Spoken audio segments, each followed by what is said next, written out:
Poder fazer escolhas significa conquistar um dos maiores desejos da humanidade, a independência.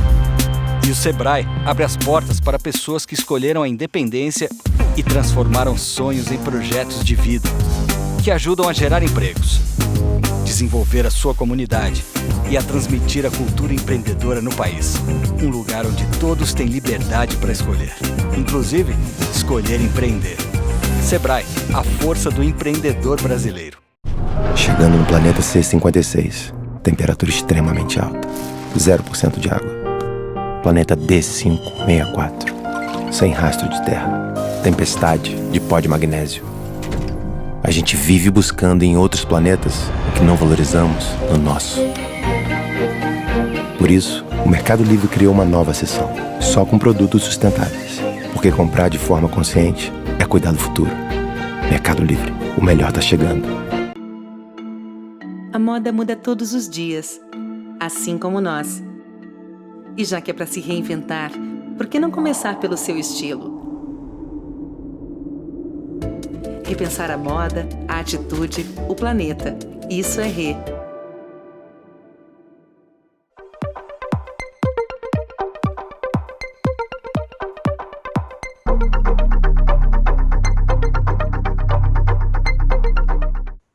Olá, nós vamos começar mais um painel do Brasil Econ Fashion Week, um painel super importante onde a gente vai discutir empreendedorismo e igualdade racial. O objetivo desse painel é a gente apresentar alguns projetos, né, focados em antirracismo e igualdade racial, que estão em andamento em alguns locais do Brasil. A gente tem a oportunidade aqui de ter duas palestrantes de locais diferentes. Eu me chamo Suzana Matos, eu sou analista do Sebrae do Rio de Janeiro, sou eu que faço as ações de empreendedorismo negro no Sebrae do Rio de Janeiro. Eu sou negra, né? Minha pele é negra média, corzinha de canela, sim. Eu tenho dread no cabelo, um pouquinho acima do ombro. O dread ele é bem repicadinho. Eu estou usando um anelzinho no dread. Eu estou com um batom roxo bem escandaloso, porque eu gosto de batom escandaloso. Estou com um brinco vermelhaço aqui com a África. E eu estou com um kimono com o símbolo do feminismo negro, porque eu achei importante colocar esse kimono hoje, já que a gente vai falar de igualdade racial e são as mulheres, né, que estão no painel. Eu sou antropóloga também, já trabalho no Sebrae há 7 anos, tá? Numa área que é especializada em fomento de projetos de inclusão produtiva para grupos socialmente vulneráveis. Dentre esses grupos, a gente atende empreendedores negros, tá? Não só o Sebrae do Rio de Janeiro, mas Sebrais de outros estados, eles possuem ações para empreendedorismo negro. Não são todos, mas quem quiser saber, no final eu passo contato para saber se no seu estado tem, tá? Agora, Carol Barreto. Boa tarde. Desculpa. Oi, Suzana. Oi, Fernanda. Todas as pessoas que estão nos assistindo e nos escutando. Eu sou Carol Barreto, falo aqui da Bahia, do interior da Bahia, de Santo Amaro da Purificação, minha terra de origem. Estou soteropolitana, sou mulher negra, de pele clara, cabelos crespos, encaracolados, com mechas descoloridas nas pontas, preso de um lado. Estou maquiada com um batom vermelho, que me dá um senso de potência naquele dia que eu não estou muito cheia de energia, com algum iluminador dourado no rosto. Estou vestindo uma belíssima camisa de origem senegalesa, tradicionalmente masculina, com um tecido estampado em tons terrosos, com amarelo, verde, azul, marrom, ocre, e com um bordado de linha branco que decora a gola e uma abertura de um decote.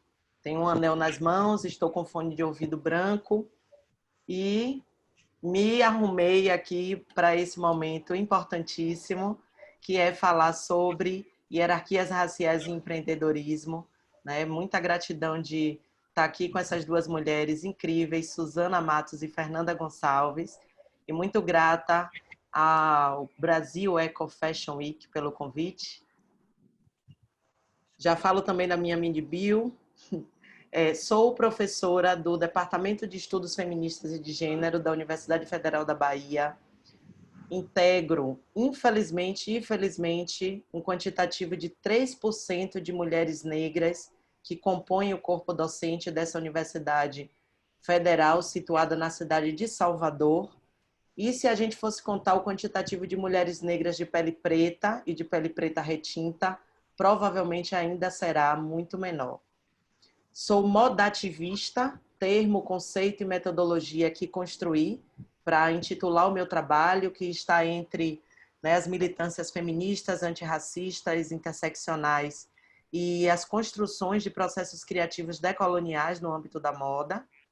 E a partir dessa construção desse ativismo na moda, resultado, né, de todas as portas fechadas pela estrutura racista brasileira da sociedade de uma maneira geral, que obviamente são replicadas no universo do design, das artes visuais e acadêmicos, assim como todos, né, a partir da união dentre várias mulheres negras como eu, né, dos nossos investimentos, elaboramos uma carreira internacional entre passarelas de Senegal, Angola, França e algumas galerias de arte entre Norte América, continente africano, e no Brasil isso foi chegar bem depois, praticamente, sei lá, uns 2 anos. Então é sobre isso que eu estou aqui para compartilhar um pouquinho.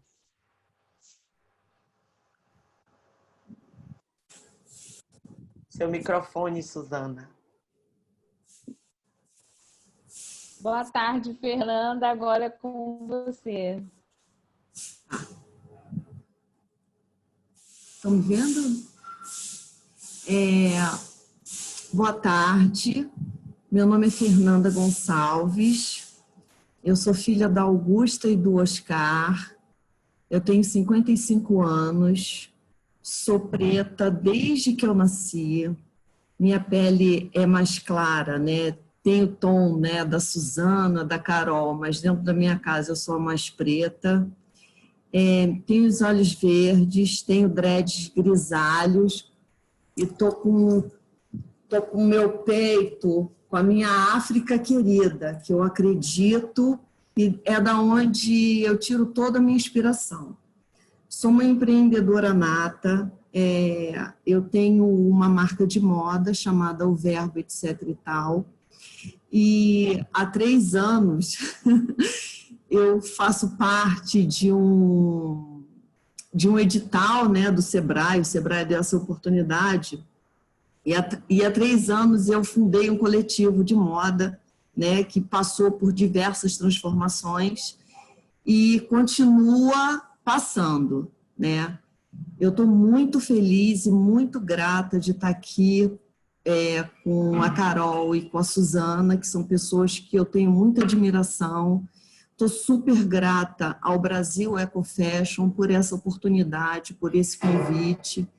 Eu me sinto muito honrada de estar aqui e vamos, que a gente tem muita coisa para falar.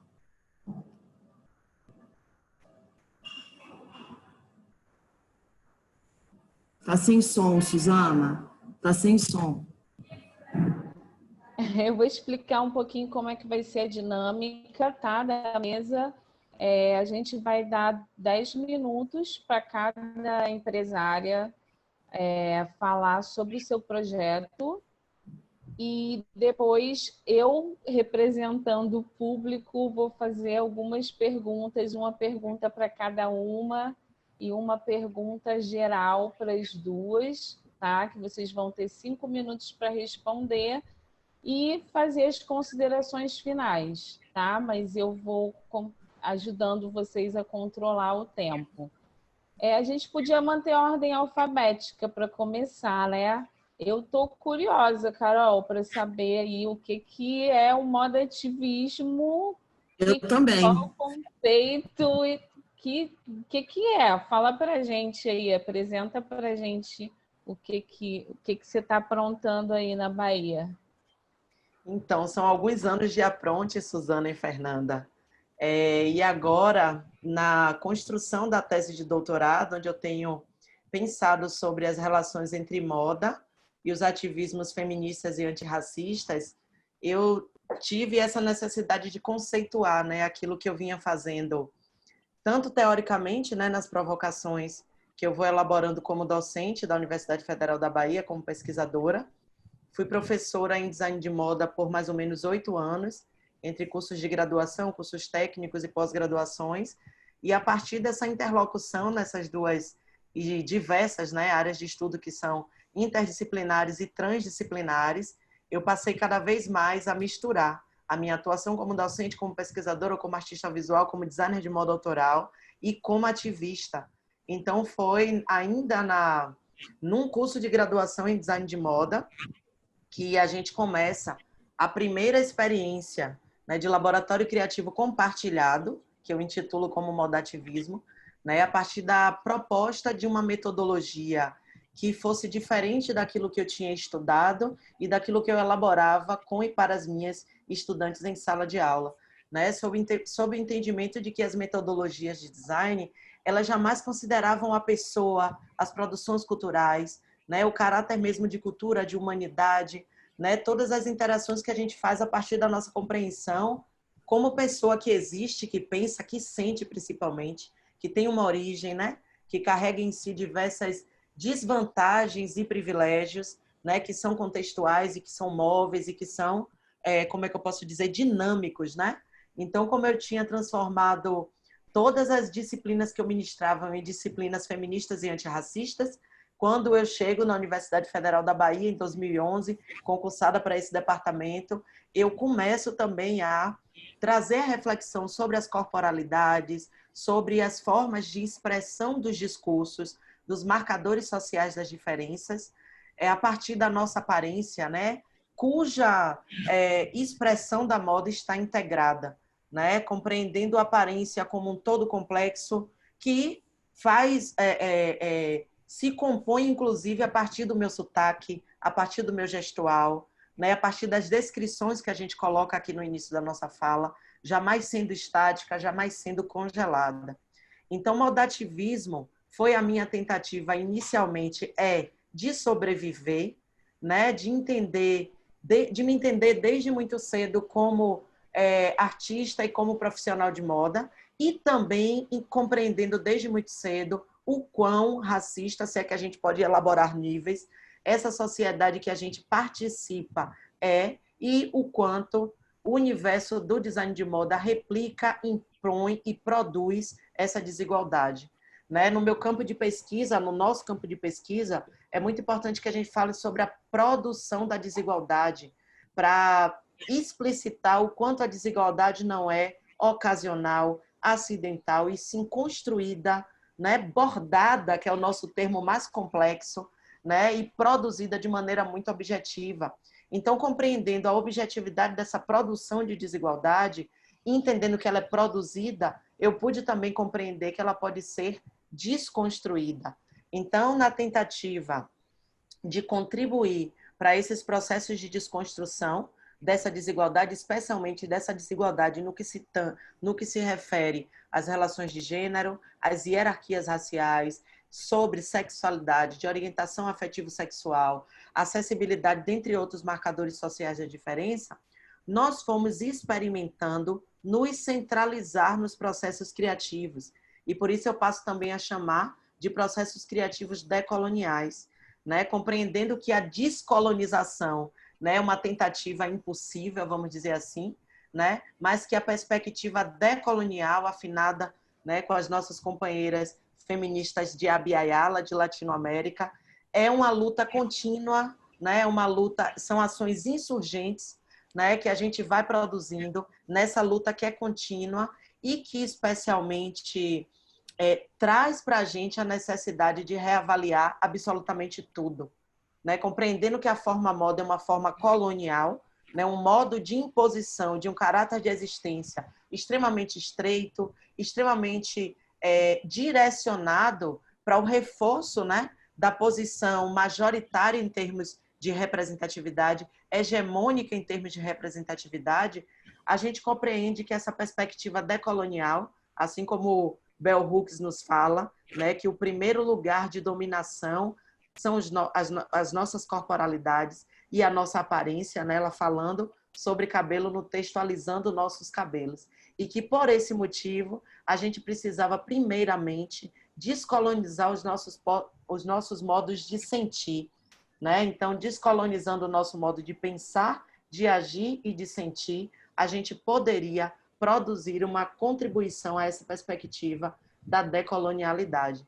Então, o modativismo chega tanto nos modos, como eu passo a elaborar os meus processos criativos como artista, né? O meu primeiro desfile aconteceu em 2001, no campus da Universidade Estadual de Feira de Santana, onde eu cursei letras com inglês, e lá, a partir do que hoje se chama ainda de maneira colonizada de upcycling, né, que era o redesenho de roupas que seriam descartadas para o lixo, eu passei a construir um curso de extensão e, a partir dali, preparar essas peças de coleções que iriam tanto para a passarela como para a galeria de arte. Então, a partir daí, a gente passa a elaborar também esse questionamento entre os limites entre moda e arte, compreendendo que o conceito de moda ou de arte, assim como de moda que nós aprendemos e apreendemos, é branco, obviamente racista, e que define como arte aquilo que é inútil e gratuito, né? Excluindo todas as populações não brancas, especialmente nossas comunidades tradicionais, indígenas e africanas e afro-brasileiras e afro-indígenas, dessa produção artística que está atrelada ao utilitário e que é feita de maneira coletiva. Então, com medo aqui de me alongar muito na minha fala, né, aqui na metade do tempo, eu vou compartilhar com vocês algumas imagens, já que eu estou falando, né, de moda, estou falando de arte, estou falando sobre perspectivas de decolonialidade. Um dos principais elementos que eu tenho utilizado como perspectiva de decolonialidade no meu trabalho também, né, como docente, é esse entendimento de que eu preciso reivindicar por respeito ao meu campo de trabalho dentro da universidade, pois a produção de conhecimento, ela também é loteada pela branquitude, né, no sentido de considerar única e exclusivamente a produção de conhecimento letrada, consequentemente branca, como produção de conhecimento válida. Então, é assim que eu trago a perspectiva da oralidade, da intelectualidade manual, que é que eu tenho chamado, né? A gente tem uma intelectualidade mental que não está acima nem abaixo, melhor ou nem pior do que a intelectualidade manual, né? E é a partir desse entendimento, como eu trago aqui, um poema de Audre Lorde: para mulheres, então, poesia não é um luxo, ela é uma necessidade vital da nossa existência. Ela forma a qualidade de luz dentro da qual predizemos nossas esperanças e sonhos em direção à sobrevivência e à mudança. Primeiro feita em linguagem, depois em ideia, então em ação mais tocável. Poesia é a maneira como ajudamos a dar nome ao inominado, para que possa ser pensado. O horizonte mais distante das nossas esperanças e medos é calçado nos nossos poemas, talhado de experiências pétreas das nossas vidas diárias.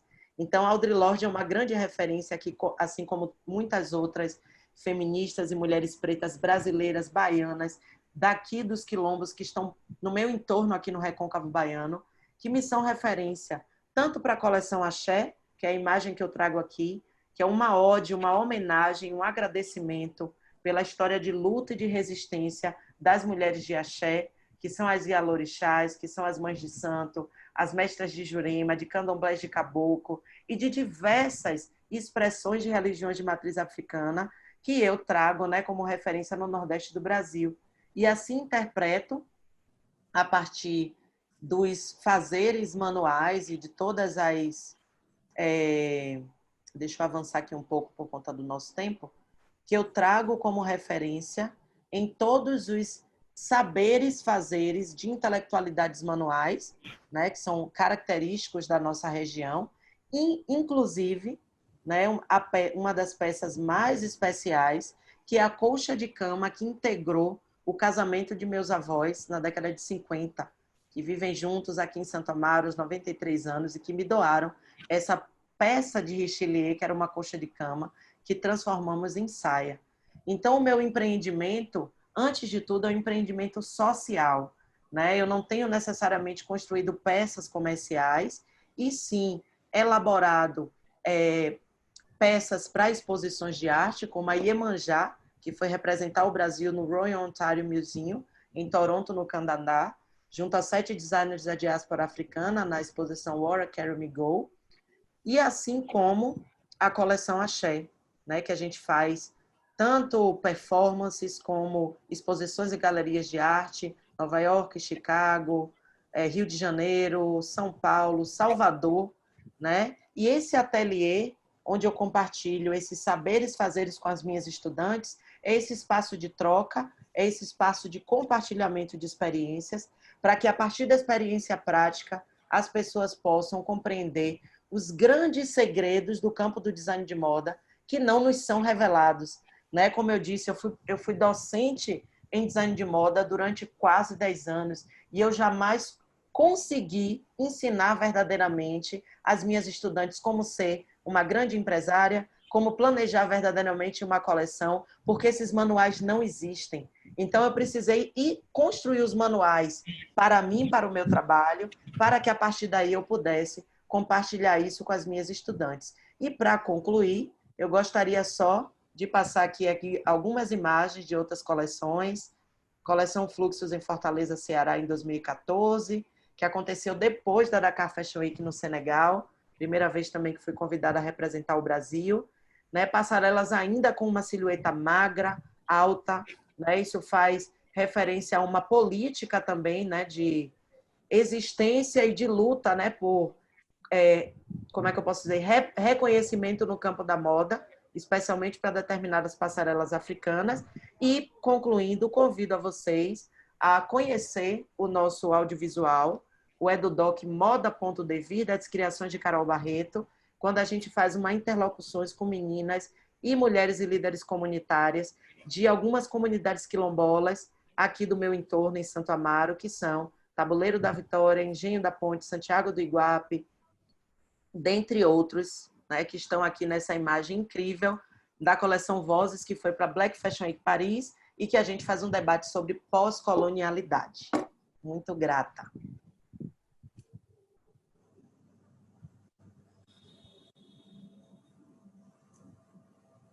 Não te escuto, Suzana.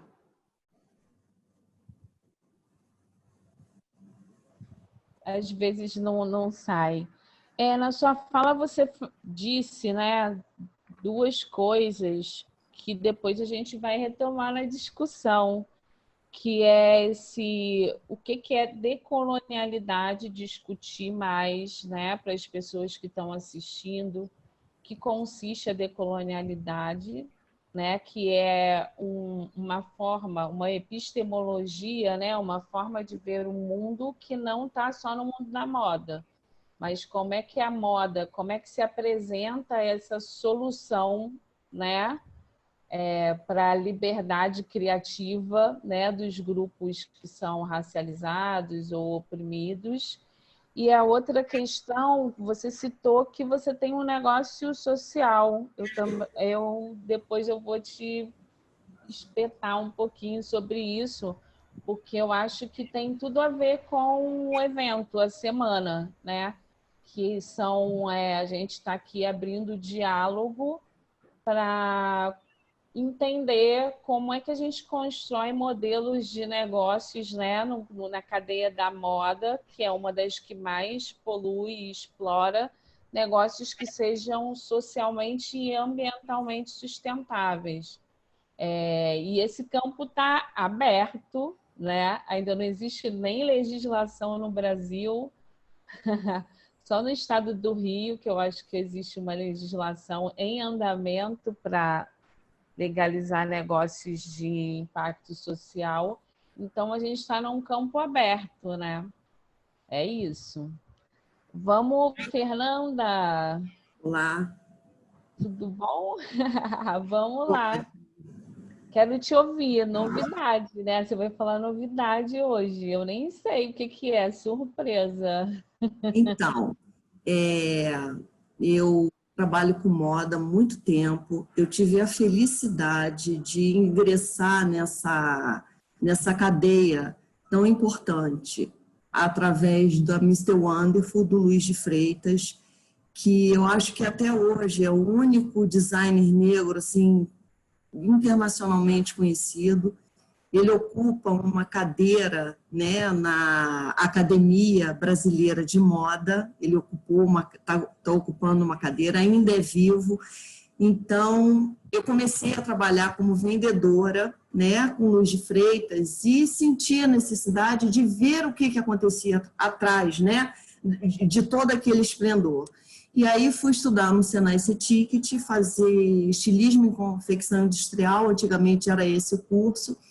Eu sou formada há 23 anos em estilismo em confecção industrial e, através desse curso, um leque de opções, né, abriu-se para mim. Foi leque de produção de evento de moda, que é uma coisa que eu adoro fazer e que eu fiz durante muito tempo, figurino, até cenário, né, que a gente tinha essas cadeiras, o curso era super completo e muito prático. E aí, em 2004, eu fui contratada, né, pelo Senai C-Ticket para ser consultora em design estratégico para moda.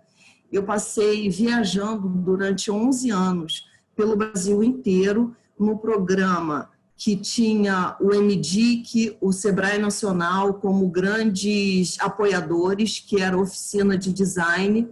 E o design, né, o projeto, né, de design, eu peguei muito no início. Então, essa educação do planejamento, do desenvolvimento, do mix de produtos, né, do pensamento, né, do design, desenhar o desenho, eu peguei essa expertise ministrando as aulas, conversando com pequenos empreendedores, pequenos empresários do Brasil inteiro. Eu fui do Acre até o Rio Grande do Sul sem parar. Passei pela Bahia, trabalhei com Guaia Lopes, eu adorava ir para Salvador.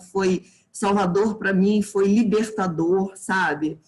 Numa série de aspectos assim, muito profundos.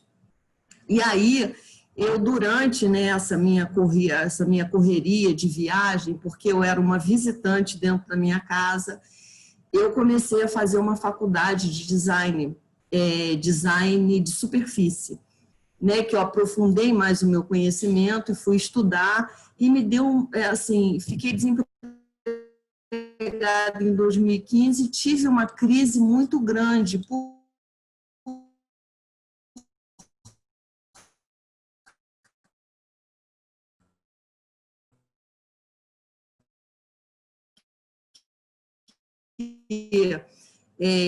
pesquisar, fazer parte desse círculo, né?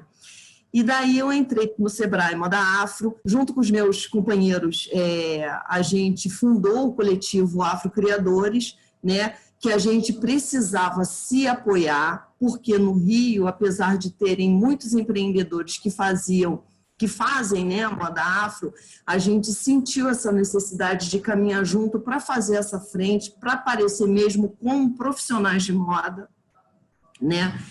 E aí eu estou militando, né? Eu sou uma ativista, apesar de ter a minha marca é toda inspirada na minha ancestralidade, nos meus símbolos, nos meus signos, na minha multifuncionalidade, porque eu acredito mesmo que tudo veio da África, acredito nisso. Eu tive no Senegal agora e eu vi como que a gente é farto em conhecimento, em talento, em soluções. Então, eu acredito no design de raiz, eu dou um nome, né, a design de raiz, aquelas soluções que estão ali na nossa cara e a gente não consegue ver, não precisa de muita sofisticação, né? E aí essa minha trajetória, a gente, né, com os afrocriadores, a gente abriu uma loja em Ipanema porque a gente entendia que a gente precisava ocupar todos os espaços, principalmente esse da moda, né, da moda no Rio de Janeiro, que tem a capital dela sendo Ipanema. E aí, né, abrimos a loja e continuamos trabalhando, muitos membros saíram, sobraram 6 membros dessa formação antiga, e aí veio a pandemia. E aí foi uma loucura muito grande, né, porque a gente teve que fechar a loja, o que a gente vai fazer, o que a gente não vai fazer. E aí a gente resolveu investir em profissionalização e conhecimento. E através dessa profissionalização, a gente tinha aulas, né, com um profissional de marketing, e daí ele, né, passava por várias etapas, né, do desenvolvimento de produto, e isso foi muito importante para os meus pares. Para mim, não tanto, porque eu já trabalhava com isso, eu já dava aula disso. Essa coisa que a Carol falou, ela tem muita razão, não nos ensinam como fazer um mix de produto adequado, não nos ensinam como fazer uma grade de produto, sabe, que o mercado vai absorver. Isso é o dia a dia, a experiência. E aí, durante a pandemia, a gente conseguiu investir, né? Conseguiu abrir o nosso leque de opções, e a gente trocou de nome, né? A gente de Afrocriadores passou a ser Fábrica Afro, e agora eu vou compartilhar com vocês o que é esse conceito de Fábrica Afro, tá? Vou ocupar, tá aqui, share.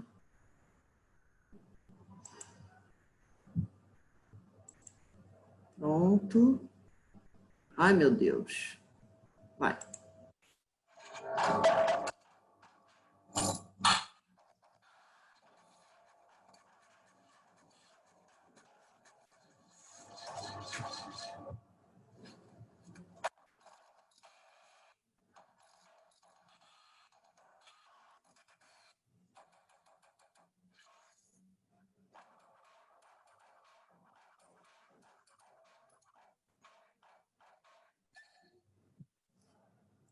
Então, Fábrica Afro, né, veio pela essa necessidade da gente abarcar outros setores que estão inseridos na economia criativa do segmento moda, né? E aí também eu tenho para mim, né, que também é um negócio social, porque a gente oportuniza pequenos empreendedores a terem experiência do varejo. A gente ficou com a loja durante 1 ano só conosco, e aí a partir do ano passado a gente abriu essa oportunidade para que outros designers viessem para dentro da loja, para essa experiência de varejo, né? Esse dia a dia ali, de saber o que o cliente mais gosta, de adequar uma grade, de ver qual cor saía mais, né? E aí a gente abriu, e a gente continua com essa loja, né? A gente reabriu a loja em agosto, depois de 6 meses da loja fechada. Estudamos 3 formatos de ocupação. Quando a gente abriu, né, a loja o ano passado para que outros empreendedores viessem nos ajudar nessa empreitada, porque eu vou falar uma coisa muito séria: a gente só consegue porque a gente está junto, porque ter uma loja própria de moda, e não é só em Ipanema, em qualquer lugar do Rio de Janeiro é muito caro, né? E aí a gente resolveu, e o modelo que se tinha era completamente diferente, porque o modelo de loja colaborativa era um dono com dinheiro que abria um espaço, fazia todo aquele marketing, e aí as marcas pagavam para estar ali vendendo as suas produções. Só que esse negócio sempre foi um negócio para gerar lucro para esses empreendedores. E o nosso negócio é um negócio de colaboração. A gente precisa monetizar, porque as contas chegam, mas a gente não vive disso, a gente vive da venda dos nossos produtos, entendeu? Por isso que eu falo que é um negócio social, porque a gente se mantém ali. Quando entra um colaborador, a gente dá, graças a Deus, porque vai ajudar na despesa, que são todas divididas irmãmente, mas é uma loucura. Então, tem essa loja linda que a gente está louca para modificar, para fazer obra, mas o dinheiro não chega, o dinheiro não dá, então está ali bonitinha. Separei 3 vitrines, né? Porque a gente, dentro da nossa equipe, a gente tem uma multidisciplinaridade. Então, a gente tem um VM, a gente tem um financeiro, a gente tem um design, a gente tem, enfim. Então, a gente tem esse VM que procura tratar a loja, sabe, com muito carinho, todos nós, né? E o diferencial, assim, também que eu vejo, é que quem vende na loja somos nós, empreendedores. É a gente que está lá 2 vezes por semana, em contato com o público, contando a nossa história, contando os nossos avanços, e isso é uma coisa muito bacana e completamente diferente dessas lojas colaborativas que têm vendedores, que têm, enfim, dinheiro para se manter. E aí agora, né, a gente conseguiu expandir para a fábrica. O que acontece? Micro, né? Eu chamo de MMA, tá, gente? Desse nome também, que é MEI Moda Afro, né? Então, eu, como MMA, eu tinha muita dificuldade de produzir os meus produtos. Por quê? Principalmente aqui no Rio de Janeiro. Primeiro, para comprar, que você tem que comprar a sua malha no varejo, porque você não compra grandes quantidades. Depois, para cortar aquele tecido. Era um porre, porque eu não tinha mesa, quem tinha mesa alugava a mesa, e aí tinha cortador, ou quando não era assim, eu entregava o meu tecido que eu comprava suado para o cortador, que levava 1 mês, 45 dias para me entregar um corte. E aí eu tinha essa dificuldade, o meu companheiro Ítalo tinha essa dificuldade, a minha companheira André tinha essa dificuldade, e durante essa imersão criativa que a gente investiu para ter durante a quarentena, a gente resolveu, a gente precisa de uma fábrica, que é para a gente concentrar a nossa produção, né? E aí a gente começou a procurar, caiu uma fábrica no meu colo, uma fábrica maravilhosa, que tinha até estamparia, que eu fiquei louca pela fábrica, tinha tudo, eram 3 andares, 300 metros quadrados, estava um aluguel bacana, porque era uma fábrica de bolsa e a Ricaça queria, enfim, entregar a fábrica para viajar, não sei o que, então ela fez um aluguel baixo, e nós chamamos todos os participantes para conhecer. Só que 3 desses 6 participantes não tinham a mesma necessidade do que a gente. Então, a gente, nesse momento, resolveu continuar com esse projeto, né? E aí a gente não pôde dar ok nessa fábrica, infelizmente, com a estamparia, que resolveu minha vida, porque eu trabalho com estamparia autoral, e é uma coisa também muito cara, muito difícil e solitária. A gente veio procurar na fábrica Bering, que é um local aqui no Rio de Janeiro muito descolado, é um local de antiga fábrica daquela Balatoff, né? E é um local que é habitado por designers, por galerias de arte, por lojas de móveis, né? E aí, de moda, temos nós, da Fábrica Afro, tem um rapaz de São Paulo, que é a Fronte, e tem o Adsumos. E aqui, eu vou passar para vocês, a gente, né, presta alguns serviços. E que serviços são esses? Né, porque a gente entende que a maioria dos empreendedores que trabalha, eles trabalham intuitivamente, e a gente precisa, para oferir uma qualidade, um destaque dentro dessa cadeia tão excludente, a gente precisa ter produtos conceituados, ter produtos bem acabados, ter produtos autorais, né? E aí, nessa fábrica, a gente, né, tem a parte da fábrica, daqui a pouco vocês vão ver, que eu vou passar o filminho, e tem essa parte, né, que é a parte do showroom, que é onde eu estou agora, e aí a gente vai fazer formatação de conceito, que é planejamento e desenvolvimento do discurso daquela coleção, né, pesquisa e conceituação, o planejamento do mix de produtos. A gente vai cortar a produção, né, risco, grade, corte, detalhe. A gente não tem profissional para fazer isso, né? O que a gente tem? A gente tem a mesa, e aí a gente já conseguiu, né, emplacar nesse serviço, a pessoa vem com o seu cortador e ela usa aquela mesa para cortar. Ou então, se ela precisar de um cortador, esse cortador vai ser, né, a gente já fez a nossa rede, esse cortador vai explicar para esse empreendedor como ele pode tirar melhor proveito daquele tecido, como é que ele pode fazer mais encaixes, como é que faz um risco, como que ele tira uma grade ali daquele encaixe. Modelando as bases, que é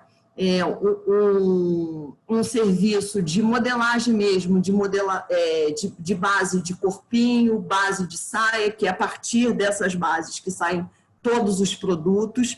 A gente também vai ter uma diarista de desenvolvimento, que é uma costureira, que, poxa, eu preciso fazer a minha peça piloto de toda a minha coleção. Eu vou ter, né, dentro do meu local, né, da minha fábrica, uma diarista que faça isso para mim, não só para mim, mas para todos, praticando a ficha técnica, que é outro perrengue, que ninguém sabe nem o que é, e é super importante na hora que a gente vai comprar o tecido, saber quanto que gasta uma camiseta para eu poder calcular e saber quanto é que eu vou comprar. E o coach inteligência emocional, porque a gente, né, gente, com a equipe a gente fica louco, né? E a gente precisa de disciplina, a gente tem muito baixo autoestima enquanto empreendedores, então a gente pretende, né, entregar esses serviços para o mercado. Isso é muito novo. A gente vai fazer a inauguração da fábrica no dia 23 de novembro, né? Então ainda não tem letreiro, não tem nada, e a gente está só fazendo a nossa base para quando a gente lançar, isso está redondinho, mas a gente já está prestando o serviço de corte. Então a fábrica é essa daí, gente, ó. É linda. A gente também tem uma parceria com essa artista plástica que ela estava querendo muito entrar no... Olha que linda! Ela estava muito incrível, né? Que ela já era uma parceira nossa do evento que a gente fazia. E aí ela ia alugar essa loja com a irmã dela para fazer a galeria dela. E aí o que aconteceu? A irmã ficou doente, ficou acamada, ela ficou perdida, a irmã perdeu todos os movimentos, que teve uma meningite, sei lá, uma coisa super complicada. E aí, quando a gente entrou aqui e que falou, poxa, Bianca, a gente vai fazer, ela ficou super, assim, emocionada, assim, a gente também, né? E aí a gente fechou essa parceria com ela também. Então, tá aí, a gente tem essas araras, né, com os nossos produtos dos 3 que deram esse passo. Né? Atrás tem essa parte aqui, que tem uma cabine, na diagonal desse espelho, onde tem esse cabideiro aqui, tem uma cabine, e atrás é a nossa... Oh, meu Deus! E atrás é a nossa fábrica, com a nossa célula produtiva, com as maquininhas. Essa mesa de corte é a minha queridinha, amor, te amo, querida, porque é, ó, maior sofrimento. Então, o nosso manifesto a gente pretende descolonizar o processo de fazer moda, onde, na maioria das vezes, nós, MMA, temos imposto um sistema produtivo que nos impõe um ritmo glamorizado e frívolo, como se na moda fosse tudo lindo. Queremos iniciar um método de planejamento e desenvolvimento de produtos mais amigável com o mercado, testando o que é fazer um produto colaborativo na prática. pretendemos, né, avançar, né, entrar nessas fronteiras sem o canibalismo do mercado de moda e varejo, que classifica e impõe limites para nós, moda afro. Nosso intuito é criar condições para fortalecer aqueles que estão iniciando a sua trajetória com a expertise de quem está no mercado. Queremos fomentar uma comunidade Black Fashion cujos atributos do design, que é pesquisa, conceito, planejamento, inovação e desenvolvimento, estejam presentes no produto de todo aquele que quiser fazer moda afro, que a gente precisa e que a gente sabe que é sempre tudo muito feito intuitivamente. Então, para além de makers, nós somos fábricas, e aqui estão os contatos da Fábrica Loja, na Gomes Carneiro 132, e a Fábrica na Fábrica Bering, na Rua Orestes. E aí, é isso, trabalho bastante, né? Enfim, porque a gente acaba trabalhando para 2 marcas, né? Eu tenho 2 marcas, na verdade, muitas vezes a minha marca que vende roupa, que é o meu sustento, fica abandonada em detrimento a essa marca, a esse projeto maior. E é um projeto assim idealista, né? Que me mantém tão apaixonada e tão comprometida com o negócio. É um estresse porque negócio coletivo não é fácil para ninguém, é muito mais fácil você andar sozinho, você brilhar sozinho, mas eu acredito mesmo de que sozinho a gente chega mais longe, mais rápido, mais junto a gente chega mais longe. Eu acredito em Sankofa, eu acredito em Ubuntu e procuro praticar. Então, eu adoro o que eu faço. É isso. Falei muito rápido? Suzana? Oi, Fernanda. Então, você tem tempo pra caramba. Tenho tempo pra caramba? Eu fico nervosa, eu falo rápido. O quê? Então... Então vamos ouvir mais um pouquinho. Vocês falaram coisas interessantes, mas antes eu queria fazer um comentário e fazer uma pergunta para a Carol, tá? Uhum. O nome da mesa é Empreendedorismo e Inclusão Racial, né? Se a gente pega no dicionário, inclusão significa pôr para dentro ou inserir-se, que é um processo passivo e outro ativo, né? De inserir-se e autônomo. E como verbo, a inclusão significa fazer parte de certo grupo ou de certa categoria de pessoas, né? Em ambos os significados, né, do dicionário, não percebemos que os programas, né, e processos de inclusão enquanto processos de transformação social, de fato, do lugar da população negra, né, na hierarquia social. Pois pode se colocar para dentro sem mudar a estrutura da organização, né? Que a gente tem a questão do racismo institucional e também do sexismo, e se põe para dentro também sem oferecer um suporte para a manutenção da população negra, né? Dentro das instituições, como é o caso das cotas nas universidades públicas, né? Então, para você, eu acho que você já deu até uma pistazinha aí, falando em hierarquias raciais.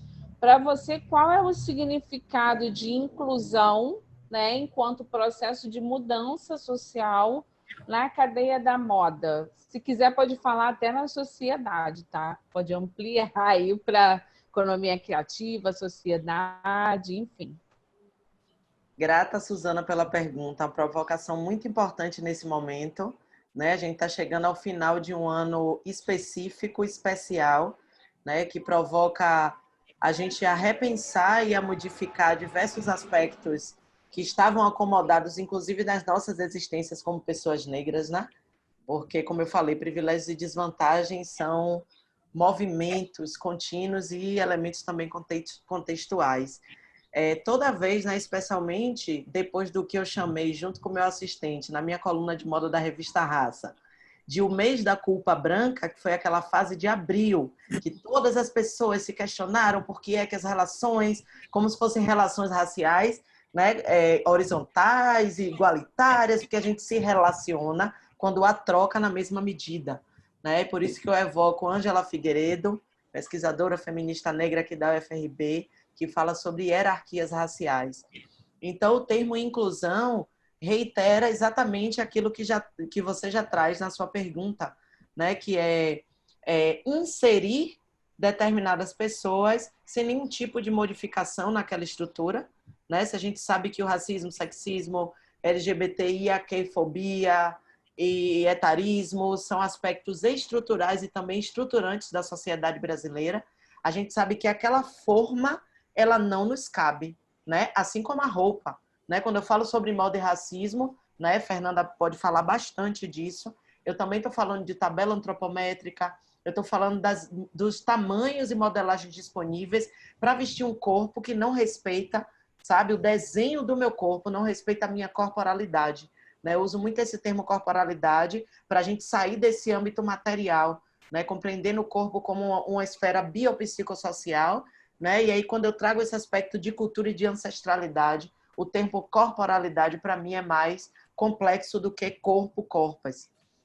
Nesse sentido, quando a gente fala sobre inclusão, a gente está falando de manter as pessoas brancas na sua posição que foi construída a partir de violência, de assassinato, de estupro e ainda é reiterada por essas vias. Né? É uma loucura quando a gente pensa sobre essas hierarquias raciais e quando a gente vai ler ali no dicionário de sociologia, né, o conceito de raça, e quando a gente pensa que por conta do fenótipo, por conta da nossa aparência, se infere a nossa capacidade intelectual e moral, né? Ou seja, o quanto de intelectualidade, de moralidade, de potência aquela pessoa tem, se ela é mais ou menos preta, se o cabelo é mais ou menos crespo, enfim. Então, nesse sentido, quando a gente está falando sobre modos de percepção e de interpretação e de apreensão de realidade, né, o conceito de cultura fala sobre modos de produção de sentido e de significado, o conceito que eu gosto, que não são aqueles conceitos dos colonizadores do século XIX. Então, se eu são também. né? Muniz Sodré, A Verdade Seduzida, por o conceito de cultura no Brasil, modos de produção de sentido e significado, né? Modos de produção de nossas formas de pensar, agir e sentir. Né? Não adianta que eu esteja inserida, por exemplo, eu não vou muito longe, Suzana, na Universidade Federal da Bahia. Não adianta que eu seja professora concursada, em regime de educação exclusiva, professora adjunta, com aqueles predicados lá que elaboram hierarquias entre as pessoas que são docentes, se a minha imagem não é apreendida como uma imagem de intelectualidade, consequentemente de autoridade, né? Consequentemente, evoca ou não autorização para estar em determinados espaços. Eu já fui impedida de entrar no estacionamento da minha própria universidade, sob a inferência de o que eu era para querer estacionar ali, no estacionamento de professores e professoras, enfim, diversos problemas que me acompanham, sendo mulher preta, de pele clara, magra, letrada e com todos os ditos privilégios, né, dentro dessa esfera do colorismo e da pigmentocracia brasileira. Então, eu tenho pensado em respeito à diversidade humana, né, compreendendo que a gente não vai nem falar sobre um caráter de humanidade hiperinclusivo, né? Aí a gente chama a Kimberlé Crenshaw no conceito de interseccionalidade. A gente não pode nem praticar nem a hiperinclusão, nem a subinclusão. Né? A gente precisa compreender que as pessoas são diferentes à medida da sua diferença. Só que as estruturas produzem essa diferença, exaltam essa diferença, exacerbam essa diferença. Então, o modo, por exemplo, que eu posso dialogar com um companheiro de criação, né, que é um menino preto, trans de periferia, né, a sua criação, os seus processos criativos não estão dissociados dos seus processos criativos de si mesmo, da sua própria produção de masculinidade, de homem preto, trans, periférico, entende? Então, é a compreensão da importância tanto dessa intelectualidade mental, manual, assim como das questões relativas à nossa história de vida, à nossa afetividade, que é a perspectiva feminista que a gente propõe. Né? Eu tive loja durante 2 anos, eu me vi muito na fala de Fernanda, todos os entraves que todas as pessoas pretas que têm negócios passaram, eu passei, né? Por conta de incongruência de carreira, eu fechei minha loja, só que foi na loja que eu tive a possibilidade de participar da vida de mulheres pretas e compreender o que significa essa forma roupa, essa forma moda na vida da maioria das mulheres. Então, quando eu falo também, né, mais na frente, quando eu fiz a minha primeira fala, sobre decolonialidade, né, toca nesse sentido, que eu preciso também entender que a minha formação como pessoa, é a minha formação intelectual, passou pelo mesmo processo de adestramento que todas as pessoas do Brasil, mesmo eu sendo preta, mesmo eu sendo do Recôncavo Baiano, de religião de matriz africana, né? Eu tenho pontos de autoridade, mas que eu preciso entender que eu também não fui educada, instruída, formada para ter absoluto respeito à minha cultura e à minha ancestralidade. Então, quando eu faço uma coleção axé, aquilo que para mim é sagrado, que é um ojá, o meu fio de conta, um contregum, qualquer coisa, não está presente na foto, porque eu sei o limite do respeito que uma imagem daquela pode produzir, sabe? Quando eu produzo uma imagem, eu não sei onde ela pode parar sem a minha presença, então eu não posso direcionar os modos de interpretação. Eu não vou pegar um filá de orixá e colocar numa imagem de moda minha, porque aquilo ali é o que há de mais sagrado. Eu não vou ser responsável por desacralizar a minha cultura. Eu não posso produzir apropriação cultural, no entanto, eu posso reproduzir, mesmo sendo negra, pessoa negra, modos de apropriação cultural. Então, é esse processo de decolonialidade que eu tenho me provocado, né? Constituindo, a partir dessa postura ativista, que se transforma nesse projeto, nesse empreendimento social e artístico, que é o projeto Moda Ativismo, onde nos processos de prática, eu me forço, e é forçar porque existe, né, um costume ali de ocupar um espaço, a me descentralizar do processo criativo, e eu passo a abrir e compartilhar cada fase desde o início. Cada vez mais eu fui dialogando desde a primeira compra de tecido, desde o primeiro croquis, desde a primeira proposta política, com toda a minha equipe, que são novas e novos designers, construindo seus processos de empreendimento, que dentro do meu ateliê podem construir na prática uma apreensão de uma realidade que eu, nem nenhuma de nós, jamais tivemos espaço se dependêssemos de revistas de pessoas brancas, de empresas, fábricas ou qualquer espaço, né, loteado mesmo, como se fosse ali aquele terreno, por e para pessoas brancas.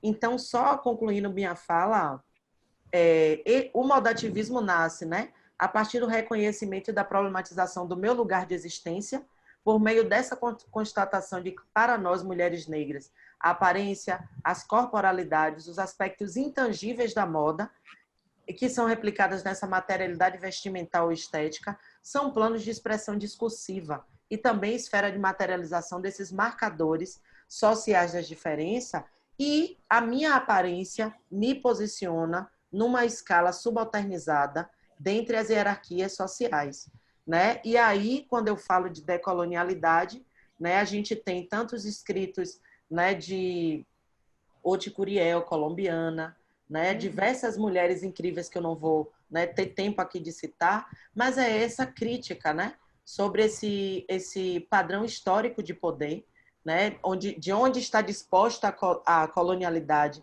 o capitalismo, o Estado-nação, o eurocentrismo, provocando essa reflexão sobre a impossibilidade de reversão. A gente não tem como reverter as ranhuras da colonização, né? Mas conscientes dela, né, a gente consegue entender que mesmo eu tenho e reproduzo perspectivas de colonialidade. E sendo eu uma pessoa formada nessa mesma cultura brasileira terrível, eu estou me reavaliando e me criticando e criticando meus processos o tempo inteiro. Ainda mais quando a gente é da faculdade, né? Quando a gente Sim. passa pelo processo de formação acadêmica. E assim, eu achei bastante interessante a fala de vocês duas, porque é uma roda que reproduz um modo de construção de conhecimento através da experiência, né? Está bem alinhado com a nossa perspectiva, eu acredito, que é a do feminismo negro, né? Eu, pelo menos, me considero feminista, eu sou feminista negra e decolonial. Eu também. Então, eu me classifico assim. Então, eu acho que vocês vieram trazendo as experiências, mais experiências e menos conceito, né? Mas eu acho que o que sua fala coloca a gente para pensar, quem tem interesse, né, nesse assunto de, vamos chamar ainda de inclusão, né, racial, é que cara, inclusão a gente não quer, não. A gente quer liberdade para criar, liberdade para falar, né? Porque a gente é silenciado, a gente quer que o nosso saber seja reconhecido. A gente não quer ser incluído em nada eurocêntrico e racista, pelo amor de Deus. Assim, eu acho que tem muito equívoco, assim, nesses processos e projetos de diversidade, inclusão, enfim, é complicado, assim. Fernanda, tem uma pergunta para você, tá? Pode falar. Tá. Enfim, eu vou até começar, assim, a Fernanda falou várias vezes do Sebrae Moda Afro. Gente, fui eu que criei, fui gestora do projeto Sebrae Moda Afro. E a questão do coletivo foi orgânica.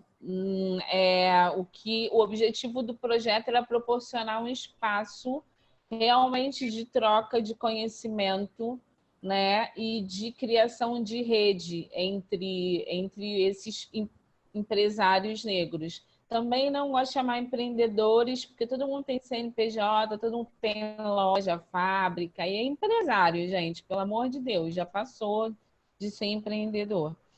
E porque, assim, eu não acredito em qualificar a pessoa para fazer projetos coletivos. O coletivo tem que nascer a partir de um projeto. E vocês conseguiram, naquele momento, ter um projeto coletivo que hoje tem um outro desenho, mas eu acho que é normal também, porque cada coletivo, como não tem um modelo também, né, e a gente não quer seguir um modelo que é dado, ele vai se organizando da maneira que a gente vai acessando o conhecimento que está dentro da gente, o conhecimento ancestral, enfim, vai compartilhando conhecimento, né? Então, nos últimos anos, pelo menos aqui no Rio, não sei na Bahia, Carol, mas eu percebi, né, como analista do mercado, o surgimento, né, de coletivos, né, de empresários negros estruturados, né, exclusivamente para empreendimentos de economia criativa, moda, ou beleza, ou arte, enfim. Então, a partir dessa experiência no Fabricafro, não é mais Afrocriadores, Fabricafro, eu queria que você comentasse um pouquinho, você já até falou na sua fala, mas eu queria que você falasse mais ainda sobre as oportunidades, desafios e modelos de atuação em colaboração, né, nesses empreendimentos voltados para a moda. Porque é isso, o segmento de moda também ele é construído, né, a cadeia da moda tem toda uma especificidade que a cadeia da tecnologia, digamos assim, se organiza de outra forma. A cadeia da moda depende mais de pessoas, né? De trabalho mesmo, assim, humano, né? Embora a gente tenha muita tecnologia, mas ainda requer pessoas para vender, pessoas para construir coisas, pessoas lá para pensar em coisas. Aí eu queria que você falasse um pouquinho sobre esses desafios, oportunidades e modelos de atuação em colaboração. Oportunidades, modelos. Então, vamos lá. O desafio é permanecer juntos, tá? Por quê? Porque a gente, dentro dessa educação que nós tivemos, como Carol falou muito bem, nós fomos criados para a gente estar se odiando, para a gente estar se desconfiando um do outro, para a gente não valorizar o trabalho do outro. Então, para mim, o maior desafio é esse, é manter o grupo unido, coeso e incentivado a continuar com essa trajetória, né? Então, é muito complicado, não é uma coisa fácil, porque são pessoas diferentes, são inspirações diferentes, são modelos de pensar diferentes, são egos diferentes, vaidades diferentes. Então, você manter, né, esse monte de emoção, né, em alta para fazer a gente evoluir é muito complicado. Por quê?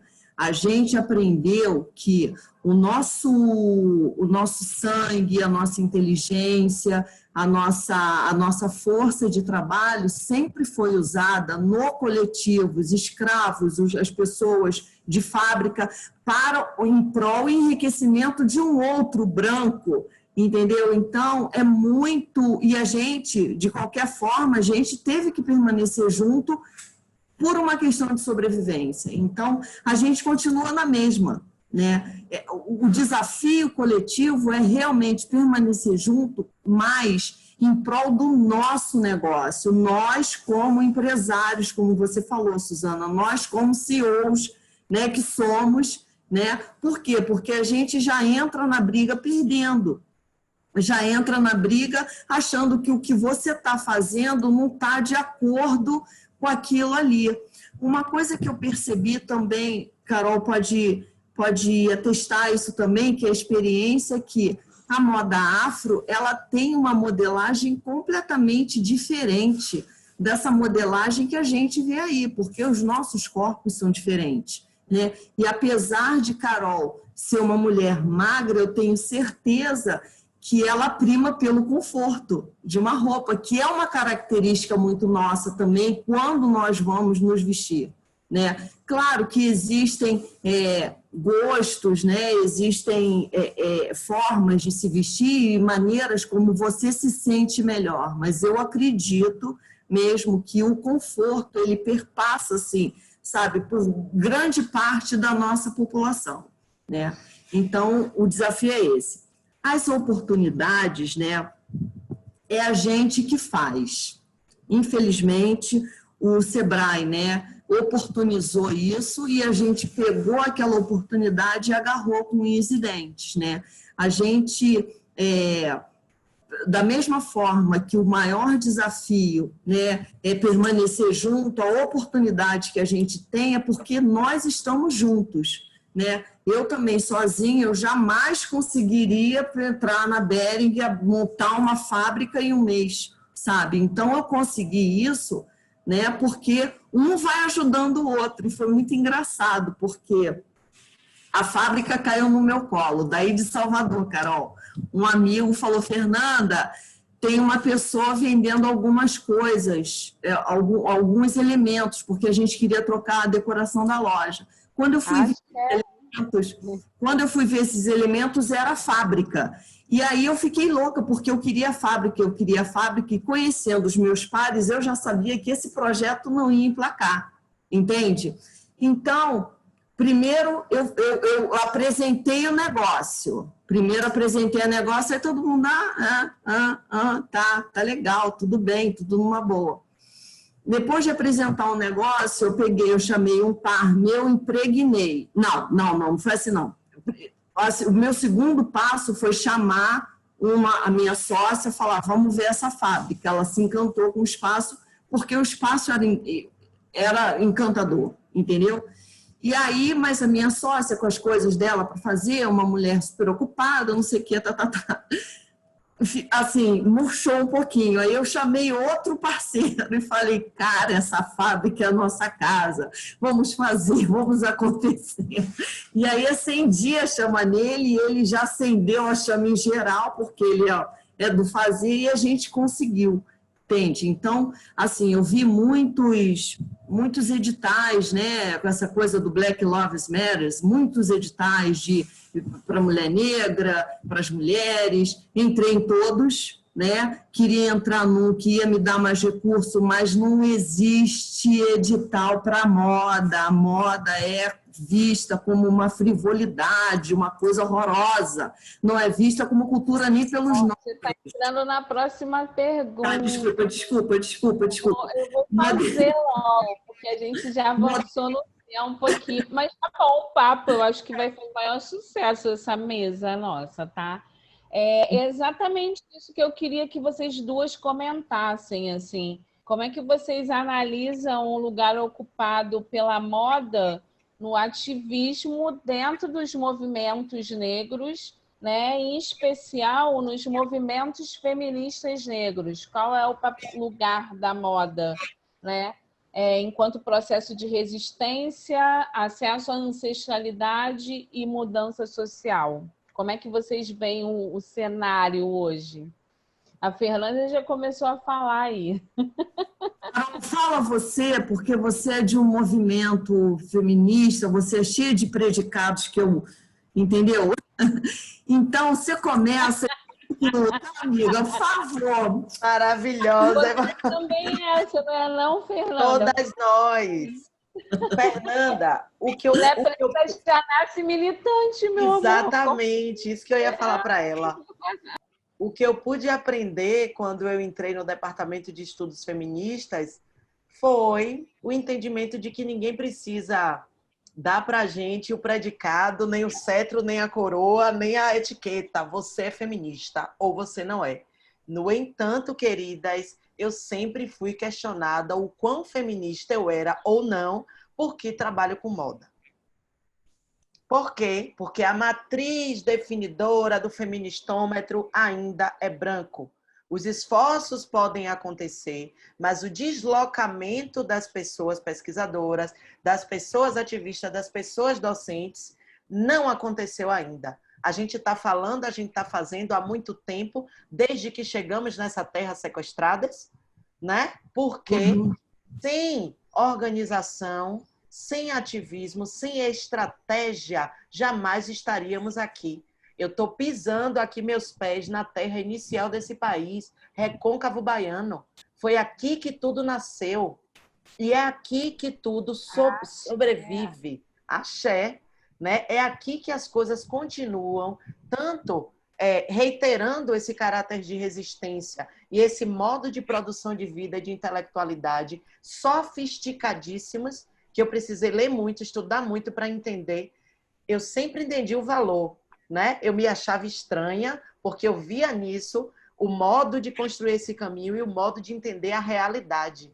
Mas, para validar isso naquilo que eu faço, eu precisei ler e ler e ler, e foi quando eu encontrei os textos e as produções acadêmicas de mulheres pretas, que eu pude entender que o que eu sinto, o que eu penso e como eu existo, não precisa de adequação, entendeu? Então, ao mesmo tempo, Suzana e Fernanda, que eu tenho, né, essa admiração e esse espaço aqui, né? Eu vim para cá com a pandemia, terminar uma tese de doutorado, ser cuidado e cuidar da minha família, né? No entanto, também me assusta o quanto essa pirâmide social não se modificou desde o momento da colonização. A cor e o tom de pele de quem vende na feira é o mesmo, e de quem mora na praça central e de quem é dono da loja de material de construção continua sendo branco, sabe? Quem vai se eleger a prefeito, vereador, etc. e tal, a maioria não é de pessoas negras, nem muito menos de pessoas de santo, que somos maioria aqui. Entende? Então, quando a gente fala sobre ativismo, a gente sempre soube, né? O fato da gente estar viva já é uma postura ativista, né? Numa entrevista dessa aí, eu tentei né, de maneira muito ousada, porque quando a gente tenta resumir, né, é um risco, trazer um discernimento entre ativismo, né, aspectos que, de fato, produzem uma transformação social efetiva e prática, né, porque vem a partir de planejamento, de estratégia, até o resultado prático acontecer. Né? Um resultado de ativismo são as ações afirmativas, as cotas nas universidades, né, que vem como resultado prático, onde determinadas pessoas completamente excluídas por diversos processos não estavam ali e que chegam nesse espaço ladeadas e abarcadas por diversos outros campos de apoio, né? Acesso à alimentação, a transporte, a cópia de material, a moradia, etc. E aí, com esse mínimo avanço, porque quando a gente fala de uma desigualdade histórica, isso é o mínimo avanço, preferiram acabar com o país todo e com a vida de todas as pessoas do que tolerar a nossa existência, por exemplo, numa fila de um voo. Né? Então, é de uma complexidade tão grande, né, e que repercute nesse momento político trágico que a gente está vivendo, que a gente precisou, sim, impor muito respeito ao nosso modo de ativismo, né? A gente precisou muito descolonizar o nosso olhar para que a gente compreendesse e assumisse que se eu estou vestida com essa camisa, ou se eu fui convidada para dar uma palestra na Defensoria Pública, onde todas aquelas corporalidades estão mimetizando homens brancos europeus, sejam homens ou mulheres, cis ou trans, né? A forma de existência é da alfaiataria inglesa ou o que for, né? Reiterando discursos e posturas de hegemonia que não se parecem em nada com a gente, nem na nossa origem, nem na nossa contemporaneidade. Né? Então, pensar em defender, produzir, criar, falar sobre, debater, discutir moda afro-brasileira, né, que é o termo que eu tenho, né, junto com Goya Lopes, Renato Carneiro, né, Makota Kizandembo, da Anamab, lá de Minas, debatido, né, fazer, pensar, produzir moda afro-brasileira é uma postura ativista em si. Esses enfrentamentos todos, né, que a gente escutou, Fernanda, largamente explicar, são meus, né? São de todas as... É de Isaac Silva, que estreia no São Paulo Fashion Week, né? Lutando para construir, né? Como é que eu posso dizer? Respeito a um legado que já é real, que não precisa da São Paulo Fashion Week. A São Paulo Fashion Week é que precisa da Isaac Silva, é que precisa da gente. Entende? Então, para concluir, na época que Beyoncé lançou um álbum que as pessoas estavam discutindo era ativismo feminista ou não, Angela Davis diz: queridas, não sou eu da minha geração que vou avaliar os ativismos das novas gerações. Mas o que eu sei é que, para mim, a minha roupa, a minha aparência, o meu cabelo importa, porque eu sou reflexo e extensão de todas as minhas familiares e ancestrais que não estão nos espaços onde eu estou. Né? E eu nem cheguei nos espaços onde eu preciso e quero chegar.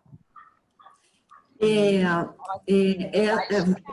entendi a pergunta da Suzana, assim, pelo que eu entendi, o que a moda é para o movimento negro? Eu acho que o movimento negro ele não tem noção do veículo que a moda é. Apesar do movimento negro se agradar de ver uma mulher de turbante, de enxergá-la como empoderada, como uma mulher forte, eu acredito que esse veículo moda ainda não foi bem absorvido assim pela maioria do movimento, sabe?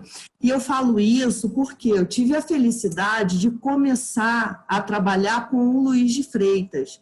A loja do Luiz de Freitas, as formas do Luiz de Freitas, apesar desses parâmetros impostos, alfaiataria inglesa, a qualidade milanesa, o luxo do Paris, sempre foi inspirado no que ele era, no que ele acreditava para ele como homem, né? E a minha grande questão era assim, eu via naquela época, né, gente, já tem um tempão, não tinham negros com poder aquisitivo. Os que tinham estavam na loja. Mas ele, o Luiz de Freitas, ele nunca foi visto como uma pessoa importante dentro do movimento, entende? Eu perguntei a um panteão do movimento negro, vem cá, meu irmão, e o Luiz de Freitas? Ah, o Luiz ficava com aquela moda dele lá por Ipanema. Né? Por quê? Porque eu estou em Ipanema. Eu estou em Ipanema e os meus pares não comparecem na minha loja.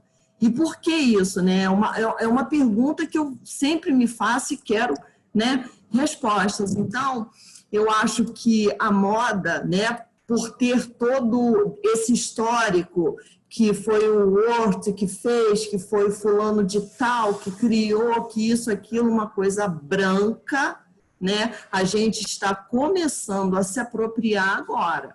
É um fenômeno recente, né? Que a gente está usando o que é nosso, né? Que a gente está usando o que é da nossa ancestralidade, da nossa propriedade. E uma coisa que a Carol falou em relação ao cuidado que ela tem com o sagrado dela, de não estar expondo isso em fotos, de não estar usando isso comercialmente, que eu acho que é isso, né? É porque ela consegue extrair, né, dessa inspiração alguma coisa comercial que ela não precisa, né, desses elementos sacros para mostrar o que ela está fazendo. E isso é uma coisa muito importante. A moda, ela não pode ser óbvia. E o MMA, né, o MEI Moda Afro, ele ainda está nesses símbolos, né, nesses símbolos fáceis das pessoas lerem. E não é isso, a gente funciona no secreto, a gente a gente é sacerdote, né? Então, para mim, a moda, né, ela precisa ser entendida, né, nesse âmbito de ser um veículo muito grande de ativismo. Posso comentar rapidinho a fala de Fernanda? Perfeito isso que você traz, Fernanda, que a gente funciona no segredo, né? Ao mesmo tempo, como professora de moda, né, que fui de planejamento de coleção, styling, fotografia, toda a área de criação, né? Esse mesmo processo de deseducação que a branquitude produziu com a comunicação, com todas as linguagens, também afetou a nossa população, né? Então, ainda tem o sonho, né, de fato elaborar, né, esses materiais didáticos para a produção, para a contribuição desse repertório, para a contribuição dessas metodologias, né? Esse é o papel da universidade pública, né? Uhum. No entanto, a minha própria existência na universidade pública até o momento, até o presente momento, ainda é uma situação de luta por permanência e de resistência, porque eu ingressei com a carga horária mínima, dando aula em várias instituições ao mesmo tempo, até mudar para dedicação exclusiva, concluindo o doutorado, que eu precisava passar estado probatório, etc., para ter coragem de entrar no doutorado, que a gente sabe, como a gente diz na Bahia, que é barril, entendeu? No entanto, exato, é barril. E a gente sabe que a gente, com a nossa experiência, a gente também tem esse compromisso de elaborar essa produção de repertório de modo respeitoso, né? Que não funcione apenas com aquilo que é facilmente lido, facilmente compreendido. A gente sabe que a academia também não é o único espaço que a gente tem de produção de conhecimento negro, Perfeito. né? É como a gente passou muito menor, tempo na verdade, por a enquanto. gente tem outros espaços também, né? Gente, vamos terminando. Que pena! Que pena! Porque tá legal o papo, hein? Tá ótimo! Tá bom esse papo. Então, eu vou falar primeiro, aí depois Carol e Fernanda. Não, é melhor Carol falar primeiro, Fernanda, e depois eu para fechar, né? Eu é que sou a mediadora. Vamos lá. Gente, eu podia ficar aqui uma semana, um mês, um semestre, um ano.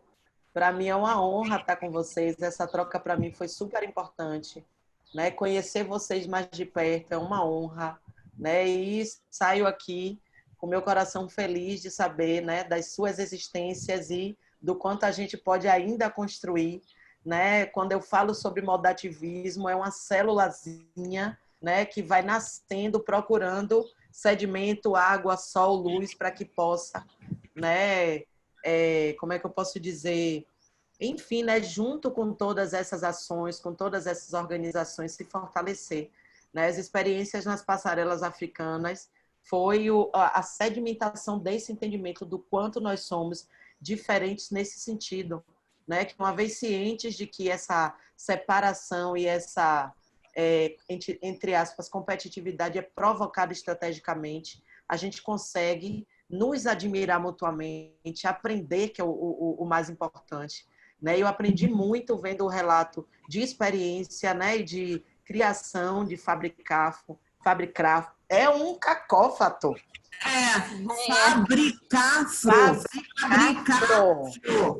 Fabricafro, foi. Né? E a posição de Suzana como gestora, né? E a interlocução que fluidamente ela traz na sua fala com o feminismo negro, para mim eu fico assim, nossa, posso respirar um pouquinho mais aliviada. Né? Que bom que a gente existe, que bom que eu estou aqui com vocês. E eu espero muitos outros momentos que a gente está compartilhando, né? Isso num evento bacana, né? Importante, como que precisa entender que não há sustentabilidade, né? Não é ecossustentabilidade, não há sustentabilidade. Não há sustentabilidade ambiental sem considerar que sustentabilidade social só acontece quando a gente assume e tenta reparar as hierarquias raciais. Nossa, anotar para colocar no quadro. Fernanda. Então, eu também quero agradecer, eu ficaria aqui trocando ideia até amanhã. Eu espero que a partir desse momento nós possamos, né, produzir esses conteúdos, nós possamos andar mais juntas, né? Eu quero agradecer mesmo assim essa oportunidade de poder mostrar, né, a minha ideia, essa militância, né? Porque eu me sinto uma ativista de qualquer forma. E para mim foi um prazer. Tá? Pode chamar sempre, gente, que eu venho. Obrigada. Para finalizar, gente, eu queria também falar que foi um prazer conversar com vocês. Carol, já estava de olho em você há um tempo. Acho que temos que fazer interconexões, porque a gente está em muita coisa também na academia sendo feita a respeito de moda, decolonialidade, feminismo negro. A gente precisa trocar umas figurinhas, tá? E eu quero aqui, gente, fazer alguns agradecimentos, né? Primeiramente, a Gi Caldas, né, que através do Manifesto Vamos conseguiu esse espaço para a gente estar falando sobre igualdade, né, racial e moda, né, que é um assunto tão importante, né? A moda é uma cadeia que emprega muitas mulheres negras, então isso cabe a gente muito. A gente está muito interessado em discutir moda. Agradecer também a Luísa Tamashiro e ao Rafael Moraes, que são da produção do Brasil Eco Fashion Week. E, gente, desculpa que a gente demorou, mas, cara, a gente está entalado aqui há séculos para falar sobre esses assuntos num espaço como esse. Obrigada pela compreensão e até a próxima edição. Vamos manter essa mesa. Grata, gente. Um beijão. Até mais. Beijo. Tchau.